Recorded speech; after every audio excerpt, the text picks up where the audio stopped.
Have you been actively serving Jehovah that entire time? No, sadly, after about 8 years, I left the truth. That is sad. For how long were you inactive? Altogether, about 7 years.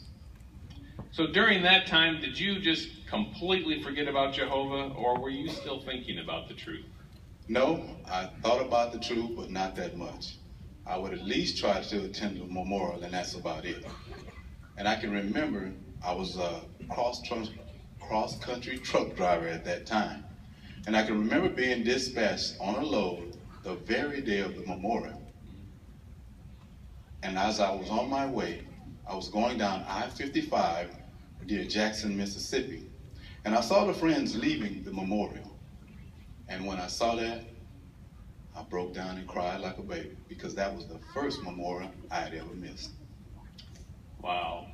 It doesn't sound like you were real happy being away from the truth.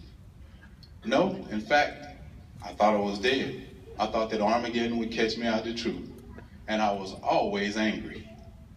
But a man I knew, a person who was a non-witness, who had known me all my life, he kept telling me, you need to go home.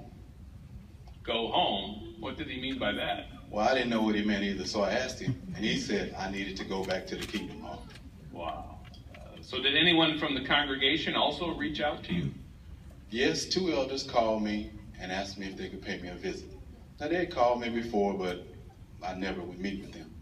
But this time, I sat down and met with them because there was a brother that I was familiar with, and I knew he genuinely cared for me. So do you remember anything that they said that was particularly helpful? Well, the one brother told me to set a goal, to set a point, to make one meeting at a time. He said to set a goal of making either a Wednesday meeting or a Sunday meeting. Okay, that's a good suggestion. So what did you do after their visit? Well, I immediately went out and bought 2 suits, a black one and a brown one. That meant I was going back. That was your statement, huh? So how about when you were back in the congregation, were the friends helpful also? Yes, they were very encouraging. But I can remember this one sister. She didn't tell me, every time she saw me, she didn't say to me, where you been, what have you been doing? She only said, James, I'm glad to see you. And that really encouraged me.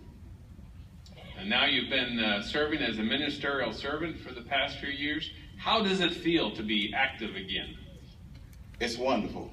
It's the best decision I ever made was to go back to Jehovah. Well, thank you, Brother Carter, for sharing your